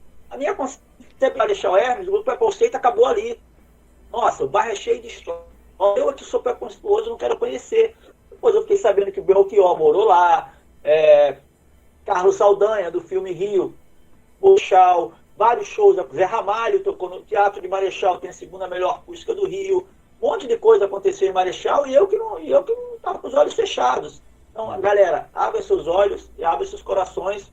Vamos acabar com qualquer preconceito de som, de cultura. Michael, eu acho assim, relevante, só para remeter essa história do show, né? Foi o show dos Ordeiros e do Dorsal Atlântica, né? Então, por exemplo, a banda que a gente está lá, uma banda projeto nosso, que é o Desordem S.A., está exatamente resgatando como uma referência as músicas dos Ordeiros. E só para falar rapidamente, por exemplo, você pegar todo o histórico que teve na Baixada Fluminense do subúrbio, O Caverna 2, Caverna. que era depois para Botafogo. Primeiro teve o Caverna 1, que foi em São João. O Haroldo, do Calibre 38, deve saber melhor do que eu. Tá? Vou perguntar para o Haroldo, que chegou aí lá, eu não cheguei aí. Aí você teve aí uma série de espaços pipocando, depois teve aí Luz Rock, que eu produzi. Depois você teve vários outros, Passarela do Rock, Bar da Sônia, quantos espaços. E aí você tem hoje Estúdio B, né? Pipocando também os canais que a gente teve. Na Baixada, né? Há 10 anos atrás, um pouco mais de 10 anos, 11, 12 anos, teve a Rádio B Fluminense, que a gente também agora resgatou, junto com Causa, junto com o Guto, que fazia lá, junto com o Charles, a B Fluminense. Estamos na internet, né, com a Rádio B Fluminense. Então, assim, você teve uma série de canais, que eu considero canais de resistência, em que o preconceito, falando sobre isso, não deixa as pessoas reconhecerem como algo positivo e bom. Né? Eu falo, por exemplo, das trocentas bandas que passaram pela Ilus, eu produzi a Ilus por uns 5 anos, depois o Júlio do 1 a 1 ficou também lá 2, 3 anos, ou mais, produzindo show também. Várias bandas que, os caras eram ruins e tal, mas a gente sempre deu parabéns depois, e às vezes no show seguinte a banda estava melhor, e não vou falar o nome, assim, mas tem gente que está na pista até hoje, está na estrada até hoje, fazendo música, né? Porque não teve ninguém, teve alguém que só fez um olhar.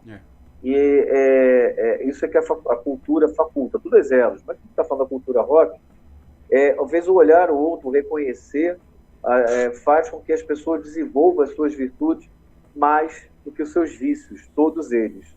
Então, essa onda hoje de ser preconceituoso é modinha, né? Ter respeito ao próximo é ser idiota, é ser de esquerda, é ser comunista e tal. É um retrocesso histórico, aí o André pode falar melhor como professor de história, que vai passar, como diria Chico Buarque, né? Como passou lá a ditadura, como teve governos mais progressistas e alinhados a ideologias de esquerda com incentivo social, temos agora uma postura extremamente reacionária, sabe, sem nenhuma empatia, sem nenhum respeito ao próximo, né? Não vou entrar aqui em detalhes dos comentários, que eu já não tenho mais saco para ver, me indigno um pouco, sabe, que assim, já... Agora, uma coisa que eu tenho certeza é que até isso é positivo. E quando o ministro da Justiça resolve chamar produtor de um festival punk para prestar esclarecimento na Polícia Federal, porque está fazendo um evento punk, um evento chamado Facada Fest, foi feito no Nordeste, é o sinal que temos um inimigo comum, não uma pessoa, mas uma maneira de pensar. Isso. E essa frase é uma frase até do Mal, foi filho do Garoto Pode, que é professor de História, André, que é doutor em História da USP, que o atual governo está resgatando o movimento punk. Né? E está resgatando, muita gente está voltando a... Eu mesmo, nessa semana, escrevi 2 parágrafos de uma coisa que eu não fazia muito há 30 anos, que é escrever letra, entendeu? Há 30 anos que eu não fazia isso. Eu estava escrevendo outras coisas, estava escrevendo o próximo trabalho, né? E aí me deu uma vontade de escrever, provoquei a banda, hein, Renato, para ver se a gente consegue gravar o lance do tributo ao Desordeiros esse ano ainda. Muito bom. E escrevi algumas 2 parágrafos de uma coisa assim que eu não fazia desde que eu tinha 20 e poucos anos, né? E só para encerrar, o Michael, você falou do espaço que tinha lá em Campo Grande, depois virou lona cultural. Sim. Em 89 ou 90, eu não lembro, a primeira vez que eu tive uma banda e toquei ao vivo foi nesse espaço, que era uma arena. Não sei se você lembra. Tinha uma arena, assim, e tal. E em relação ao preconceito, minutos depois baixou a polícia lá, dando uma pequena dura, deu uma dura em geral, para ver se tinha briga ou se tinha droga, esse tipo de coisa. Eu acho que a galera não tinha nem grana para comprar droga. Só tinha ferrado no próximo show. Só tinha moleque ferrado. Entendeu? Então, esse espaço que você falou aí, por acaso, eu toquei lá em 89, 90, com uma banda chamada FDK, que é uma banda punk que vinha lá há muito tempo. Tem até um videozinho dela no show de Nova Iguaçu, 1990, que eu achei na internet há pouco tempo. E eu achei isso, né? Mas a maneira de a gente ter que enfrentar os preconceitos é o que a gente está fazendo. Discutindo, passando informação. Pegar o Rock Press, por exemplo, e potencializar isso, um canal Rock Oculto, e potencializar isso. não discutir, né? Eu falo assim, legal, entendo do seu lado, mas a gente tem essas alternativas todas aqui. E graças a Deus hoje a gente pode produzir isso de casa, com os recursos que a gente tem. Né? Se a gente fosse produzir um debate como esse aqui há 10, 20 anos atrás, 10 anos que seja, seria muito mais complicado. Muito mais. Com acesso à internet, equipamento. Então a gente está no momento bom. A gente tentar, serve para mim também, tá? Reclamar de menos e fazer demais. Fazer mais. Sabe? Eu sei que às vezes a vida da gente é meio dura e nos desincentiva de fazer, mas a gente tem toda uma geração aí que a gente precisa influenciar no bom sentido. Isso. Eu tenho um filho de 10 anos de idade para cá, do meu lado aqui agora, que muita coisa, o que eu estou aqui conversando, ele está assimilando porque está nessa conversa, entendeu? Então, como ele, tantos outros também podem ser positivamente influenciados para que reflitam para o que é da vida. Com certeza. Inclusive você que está assistindo aí, eu agradeço pra caramba pelas mensagens aí no chat. Aí, pô, muita gente boa aí, ó. O Reginaldo. Cara, o Reginaldo, Reginaldo, você é do Pará, né, Reginaldo? Tem gente do Pará nos assistindo agora. Tem gente da Bahia nos assistindo. Tem muita gente aqui do Rio. Tem gente de São Paulo. Tem, ó, o The Cross, a banda The Cross no Metal tá assistindo a gente. Já entrevistei a The Cross. Cara, olha, isso aqui tá sendo demais. Estúdio B, aí, olha, o Adriano, Estúdio B também tá aí. Cabelo Guitar, de uma grande banda também que eu já entrevistei, que é a Maria Louca.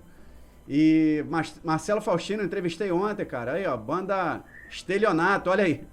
Banda Estelionato, e a gente tá aqui falando praticamente de sócio-político, né? Wesley Cândido, da banda Monstros de Pedra. Cara, só gente boa. Só Café Arte com Cultura, que já pediu aí as músicas desse grande tributo aí aos Desordeiros do Brasil, que o Adriano está fazendo, que é a Desordem S.A. Olha, Eu tenho.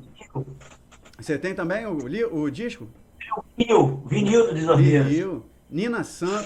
Ele era uma banda que eu escutava lá em Aracaju. Eu morava lá e eu escutava Desordeiros lá. Ó, Mr. Dumb, grande banda também, que eu vou marcar uma data com vocês, tá? Porque eu tô devendo data, cara, uma centena de bandas. Eu vou colocar tudo isso esse fim de semana em ordem. Agora vai ficar legal. Olha, eu quero muito agradecer vocês, mas não esquece de deixar o like não e também aquela inscrição no canal, que isso você ajuda o amigo aqui a conseguir promover mais Pensando a Cena como esse, que está sendo fantástico. Eu, pela primeira vez, eu estou reunindo aqui, ó, 3 jornalistas, que sou eu, o Michael e o Adriano, que também é jornalista, e o meu irmão, que é historiador, que também está muito envolvido com o rock, né? De uma forma ou de outra, ele não para de se envolver, e os trabalhos aí. Enfim, galera, já são 8 horas e 26 minutos, 20 horas e 26 minutos. A gente já está no ar aí, ó, há 1h20, brincando aí, conversando. O que a gente poderia sintetizar dessa nossa conversa aqui, que foi rápida, mas eu acredito que não tem tempo para terminar as considerações de todo mundo, tá? Fica isso bem claro. Eu acho que isso aqui é só um primeiro encontro nosso, né? E essa formação também pode até um dia modificar, fica à vontade. Pensando a Cena, eu criei esse quadro no Rock Oculto porque é aquela hora que a gente não entrevista a banda. A gente entrevista influências da cena independente, né? De um modo geral, de tatuadora, jornalista, historiador, todo mundo que pensa a cena independente. Então, a começar pelo meu irmão aí, André, o que você poderia considerar de todo esse momento que a gente está passando e a proposta hoje, cara, da nossa conversa, sintetizando aí, o que você acha disso tudo, André? Bem, eu acho que esse papo todo aqui é muito produtivo, cada dia que eu entro aqui, eu entro todo dia, o Renato sabe aí. Ele é moderador do chat. Fidelidade. Eu tô na fidelidade também por isso, mas também por acreditar, né, que a gente vai ter um momento de reviravolta aí, né? E eu digo em todos os sentidos, né? E uma coisa muito importante que o Adriano já colocou aí ainda há pouco, foi que nesses momentos quando a corda estica, né, a história já mostrou isso, apesar que a história não dá exatamente lições, né, é uma coisa que a gente aprende na academia, a gente observa que a cultura crítica, ela recrudesce, né? Ela aparece de uma forma muito forte para, de fato, mexer com as cabeças, né? Mas mexer criticamente, fazer você sair da Matrix, né? Digamos assim, né? Para quem aí é fã da trilogia, você, de fato, começar a repudiar tudo aquilo que te oprime, que te mantém, como, por exemplo, hoje, quem não assistiu hoje a TV, mais um episódio triste daqueles, né, de um bairro nobre de uma determinada cidade do país, um cidadão lá esculachar, digamos assim, um pobre do entregador. Isso tudo, e a gente está vendo esses casos se multiplicarem, e aí, respondendo até um pouco a uma que eu esqueci o nome dela, que colocou aí, Helena. Valéria. O que Valéria colocou, eu acho que não falta divulgação. Olha aqui a ferramenta, né? A gente tem o Rock Oculto, mas a gente tem as redes como um todo, tem o Rock Press, o Rock com Causa, tem tantas outras iniciativas dentro da cena que vão projetar os nomes que a gente quer, de fato, ver aí aparecendo, porque são pessoas extremamente talentosas, tanto musicalmente quanto na criatividade das suas letras, das suas composições, que, cara, não deixa nada a dever a um Renato Russo, a Humberto Gessinger e tantos outros letristas maravilhosos que a gente viu aí no passado, pelo menos a nível de Brasil, né? E que, de fato, isso vai fazer transformar. Mas agora é uma coisa, cada um que está aqui nessa sala hoje, nesse chat aí, ele precisa sair daqui hoje com um momento, né? Que é difundir o que está sendo falado nesse canal, é difundir as ideias, é entrar na página de cada uma das bandas, de quem está no movimento, e agregar, aglutinar mesmo, fazer a coisa de fato ferver a nosso favor. Aquilo que o Michael estava falando ali sobre o Axé Music, que antes era aquele mosaico de coisas, sei lá, que não dá para... Era uma grande sopa, né? Aquilo virou um movimento só. E, cara, eles se protegem hoje. Né? Por que o roqueiro que está, igual o Adriano falou aí, o roqueiro que está aí, às vezes, se remoendo, né? Ali ele está, de certa forma, carcomido, né? Porque eu não tenho espaço. Não, você tem espaço, cara. Você tem espaço, você tem que atrair o público e trazer ele e mostrar, o talento está com a gente. Divulga seus streamings, seus EPs, suas plataformas todas, né? Dá lá a provinha. Agora, lembrando uma coisa também, né? A gente está vivendo uma época que é muito fluida, né? A gente também não vai voltar a um período que a gente imagina que a gente tinha 30 anos atrás, né? Nos anos 80, você tinha um mercado fonográfico, você tinha que... tinha um curral. Fazer Isso, exatamente. Você tinha aquele caminho, né? E muitos não entravam, era o caminho da agulha, né? Muitos não passavam ali. Agora, a gente tem um caminho mais amplo e, assim, se mostrar, cara, aparecer, mas fazer todo mundo que está ao teu redor, cara, aparecer também nesse movimento. Isso. Você trazer gente, cara, tu quer um pouco de cultura, tu tá gostando de tudo que tu tá vendo no teu país nesse momento agora? Onde é que tu tá vendo resposta na cultura brasileira aí? Em que segmento da cultura brasileira você tá vendo resposta para toda essa opressão, essa marginalização, essa sacanagem toda que tá rolando? Né? Tá vendo? Tem o rock do passado, mas tem esse também agora que os caras estão escrevendo. Olha o que eles estão colocando aqui em termos de um som agressivo para projetar esse mal para fora do espaço, né? E trazer de volta o progresso, né? O respeito ao que diz da Constituição, né? Que ser uma coisa mais solidária, uma coisa em favor de todos. Quer dizer, tudo isso, cara, está atrelado, cara. A cultura, ela é indissociável do momento político. Né? Então a gente tem que, de fato, aglutinar dessa forma aí. Eu agradeço muito, Renato, o espaço aí que você está me dando e por esse momento aí. Tenho certeza que, assim, eu não sou um artista, não estou no segmento. Tu é brasileiro. Até fazer uma brincadeira sem graça, acho que tu faz, né? Assim, eu estou hoje me sentindo meio que como o Hermano Viana, né? Aí do Herbert Viana, você é Herbert Viana. Na verdade, não sou o Hermano Viana, mas sou o Hermano Moraes, né? Isso aí. Essa brincadeira não teve graça. Mas, enfim, é isso aí que Gente, a gente quer, de fato, fazer. Bom, enfim. Fala, Fala, Adriano. Eu vou pedir, vou ser mal educado e pedir compreensão dos colegas, principalmente do Michael, Tá. que eu tô com duas questões. Uma que eu tô com o fio pendurado aqui, porque eu devia ter carregado antes, mas como todo como é que é? Casa de ferreiro de Pedra de Pau, tô com o telefone pendurado aqui Tá. e eu tô com meu filho me cobrando aqui pra comer. Então, pra não comer discórdia dentro de casa, ele tá aqui na cama. Vem pra cá, vem. Vai provar que... Comida, Que isso, cara. pizza. A gente vai voltar nesse papo. A gente vai voltar nesse papo. A gente vai Fala, voltar. lanchinho do menino. Daqui a pouco eu vou ter discórdia dentro de casa, então... Não, e o Michael se eu também não tem for- outra live, né? Oi? O Michael também tem outra live agora. Tá. Então, Michael, eu vou escutar depois aqui, tá, Michael? Eu não vou, né? Não se considera que eu não vou te escutar, não, tá? Eu vou escutar a geração aqui. Inclusive, eu vou pedir o Renato ter contato pra gente trocar Com figurinha. certeza. Vamos Em relação trocar. Eu a conheço. conteúdo. Eu tenho aqui em casa, eu vi, você estava falando, eu estava lembrando, eu tenho esse zinho. Eu conheço naquela época, só que assim, realmente a gente conversou naquela época, só que Provavelmente. pô, eu tô mais magro, você de repente tá mais gordo, e a gente, se passasse na rua, a gente não ia se reconhecer, mas a gente é da mesma geração. A gente, Sim. Tá? Nós todos praticamente da mesma geração. A gente conversa, Adriano. Então tá, gente, eu quero agradecer rapidinho, Tá. agradecer mais uma vez. O Renato, proponho que você faça mais debates, não só com as bandas, claro, que são Claro. extremamente relevantes, mas também com temáticas específicas.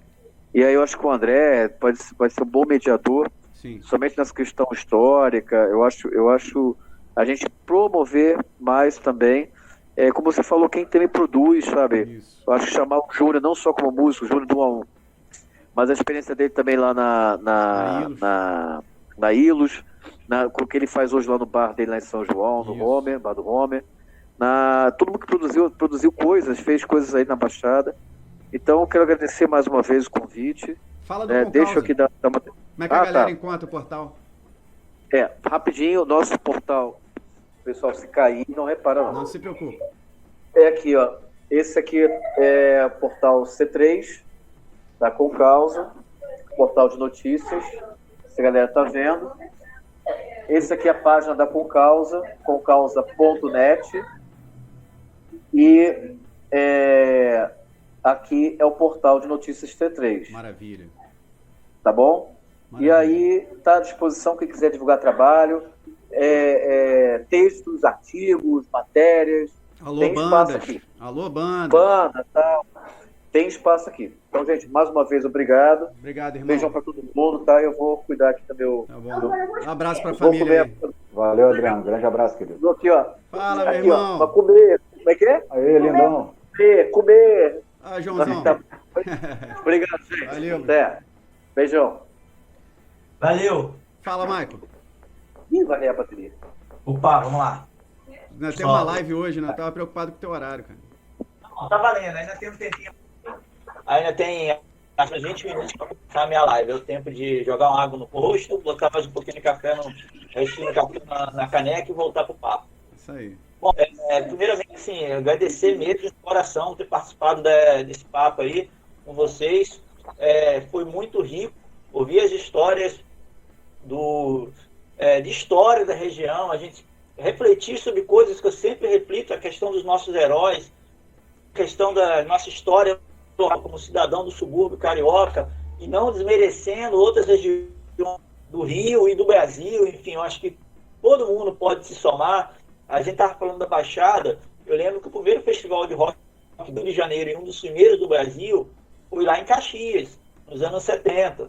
Olha. Então, assim, um clube que hoje é brasileirinho, estádio do futebol, já foi sede da Secretaria de Esporte de Caxias. Eu não conheço, mas foi lá, teve Serguei, as bandas da época do Lento tocaram lá, alguns músicos estão aí até hoje, sábado e domingo.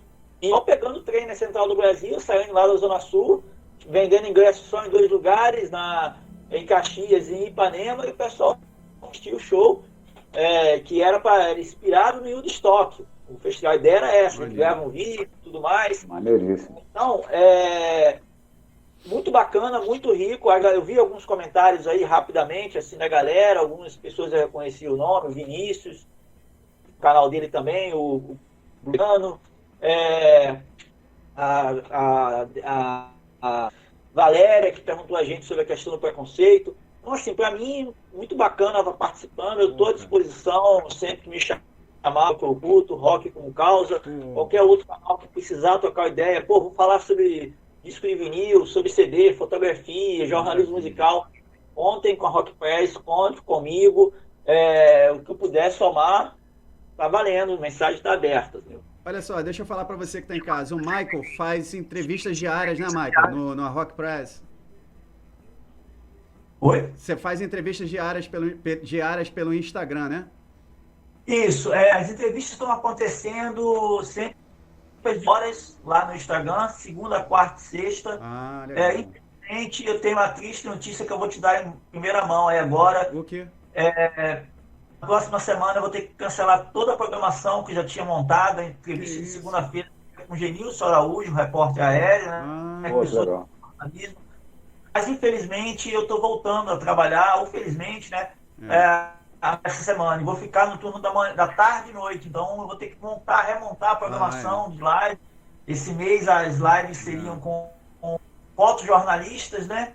E gente que fotografa show, palco, espetáculo, que trabalha nesse setor e que está no meio da música sempre. O Genilson, ele foi fotógrafo de escola de samba, pela Rádio Tropical. O sonho dele era ser fotojornalista, um repórter de escola de samba. Hoje é o grande repórter aéreo do Brasil. Legal. Mas, infelizmente, hoje, notícia que eu te dando em primeira mão, ainda ninguém sabe, eu nem comuniquei às pessoas que está cancelado, pelo menos por uma semana, as lives lá na Rock. Mas hoje, daqui a pouquinho, às 21 horas, tem um papo com o Célio Júnior, que é o nosso fotógrafo lá em BH, que faz as fotos lá do show. Todo mundo envolvido com música, né? Como é que o pessoal sai daqui? Oi? Como é que o pessoal sai daqui agora dessa live e vai te encontrar lá na tua live? Então, Instagram, Portal Rock Press. É o Instagram do Rock Press, acessa lá, daqui a 10 minutinhos, batendo um papo com o Célio Júnior, que é o nosso fotógrafo em Belo Horizonte, já fez textos também de rock. É www.portalrockpress.com.br. E a Paraíba Records, tanto no Instagram como no Facebook, @Paraíba Records. A mesma redes sociais gerais para Rock Press, @Portal Rock Press. Uma banda pode lançar uma... Aí, vou ficar até o final da live, até todos eu online aqui com vocês, aqui interagindo com vocês, ouvindo a fala de vocês. Não, uma banda pode lançar um CD com o teu apoio da Paraíba Records? Sim, então, qualquer banda, qualquer tipo cultural, uma exposição, uma peça de teatro, um livro, um filme, um documentário, a gente está aberto a conhecer os trabalhos e pensar em parcerias, em apoios, em como é que a gente pode auxiliar, seja com verba, seja com assessoria, com um ensaio fotográfico, legal, de algum jeito. Olha, só que, nesse período agora, por conta da pandemia, eu estava com 3 possibilidades de lançar 3 discos esse ano. Um já era para ter saído, uma agora mais ou menos nessa época do ano, e um outro no final do ano. Só que com a pandemia, eu descartei todas essas possibilidades. Seria uma banda do Rio, outra do Nordeste, e eu estava vindo uma outra de outro estado. Só que cancelei tudo. Então, pro ano que vem, de repente, eu vou estar pensando em lançar mais discos para você e apoiando outras iniciativas culturais, filmes, enfim, documentários, iniciativas que tiveram apoio de alguma maneira da Paraíba Records, seja financeiro, seja com divulgação, com parceria, com alguma forma eu colaborei com essas iniciativas culturais. Maravilha. Meus irmãos, muito obrigado. Meu irmão mesmo, André. Meu irmão, Michael Menezes. Poxa, cara, e o Adriano, né, que precisou se ausentar aí. Eu fico também muito feliz que você que está aqui até agora me acompanhando também. Isso é vontade de desvendar a cena independente. Olha, acompanha o Michael Menezes, tá? O Michael tem um trabalho sensacional. Você que tem banda, se fosse você, entraria em contato com ele, tá? Ele é também um trabalho no top, assim, até bem mais top do que o Rock Oculto. Eu ainda tô engateando. Esse cara, ó, todo mundo tem seu cara. Então. Ó, não tem, assim, todo mundo está engateando. Eu, você, todo mundo está engateando de maneira. A questão, assim, é só que todo mundo tem que engatear junto. Isso. Você convidar a participar, uma mídia participando de um programa em outra mídia. Como cada um faz um pouquinho. Esse mês eu sou fotógrafo. Isso. Praticamente vai ser como fotógrafo. Isso aí é engatear junto. Isso aí é aquilo que eu falei no início da live, ficar remando junto, todo mundo remando junto, sem segregar, entendeu? Isso. Não é porque você tem rock oculto, eu tenho rock press, o outro tem outro veículo, o outro tem outro site com causa, então tem que pensar junto, todo mundo junto. O negócio a pegar, a separar, não, eu não vou falar com ele porque é minha concorrência, porque ele não tem que concorrer a nada. A gente tem que correr junto. Isso aí. Com nada de correr. Correr aí, com. Correr com. Isso aí, a gente correr com. Entendeu? Assim, e aí a gente... Renato, fala, Bruno. Assim que o Maicon concluir, eu vou querer fazer uma leitura de uma pequena frase aí para concluir isso aí, se vocês... Por favor. Essa frase aqui, ela está no livro A Era dos Extremos, do Eric Hobsbawm, tá? E ela é atribuída a Pierre Bourdieu, né? Que ela diz o seguinte, ó: as manifestações bem-sucedidas não são necessariamente as que mobilizam o maior número de pessoas, mas as que atraem maior interesse entre os jornalistas. Exagerando apenas um pouco, poder-se-ia dizer que 50 sujeitos inteligentes que conseguem obter 5 minutos na TV, e aí não pensem mais em TV, só, para um happening bem-sucedido, podem produzir um efeito político comparável ao de 500 mil de manifestantes. Com certeza. Tá? Muito bom. Concordo. Fato, entendeu? Olha, galera, fala, meu. Quantas pessoas envolvidas com arte, com cultura, em algum momento da sua vida fez algo que ninguém pensou antes? O próprio Gangrena Gasosa. Quem em 1990 pensar em montar uma banda, todas essas questões de uma religiosas, época. E aí eles fizeram algo daquele momento revolucionário. Tantas outras bandas, assim, outros músicos, outras sacadas tiveram assim, no mundo da arte, que estão aí na história. Então, concordo. E eu falo também como professor de fotografia. Hoje eu vejo alunos que eu dei aula, sei lá, há mais de 10 anos, que estão na faculdade, ou para jornalismo, para fotografia, para design, e às vezes me encontram, hoje eu estou no mercado por sua causa. Às vezes numa turma que tinha 20 pessoas me assistindo. Então, assim, não estou querendo méritos para mim, mas eu sei que é uma realidade que é minha de muito.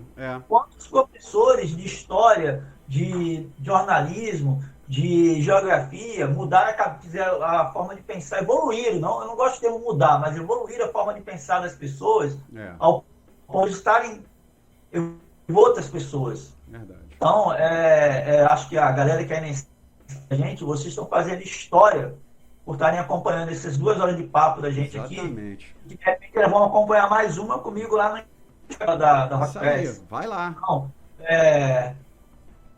vocês também são heróis como a gente aqui. Obrigado. Então todo mundo tem um pouquinho de heroísmo quando se acredita. É isso aí. Vamos fazer mais Rock Oculto, e eu estou contando com você que está em casa também. Olha, segunda-feira eu tenho reunião de 2 bandas da Bahia, 2 bandas lendárias da Bahia vão estar aqui na telinha do Rock Oculto, hein? Um debate de 2 bandas, tem história. Senta que lá vem história. Vou falar igual o Lito lá do Aviões e Música. Cara, senta que lá vem história. Vai ser muito bom. E som, né? Hoje a gente teve um som aqui, né? Foi só imagem e tal. Tirei o som pra galera falar. Mas na segunda a gente vai ter o som de volta.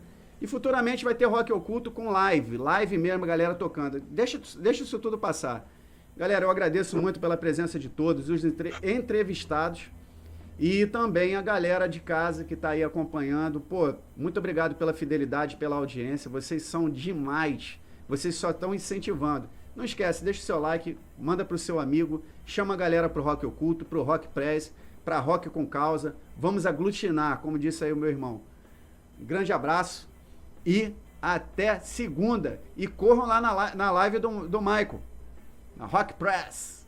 Um abraço, galera. Valeu, é nóis.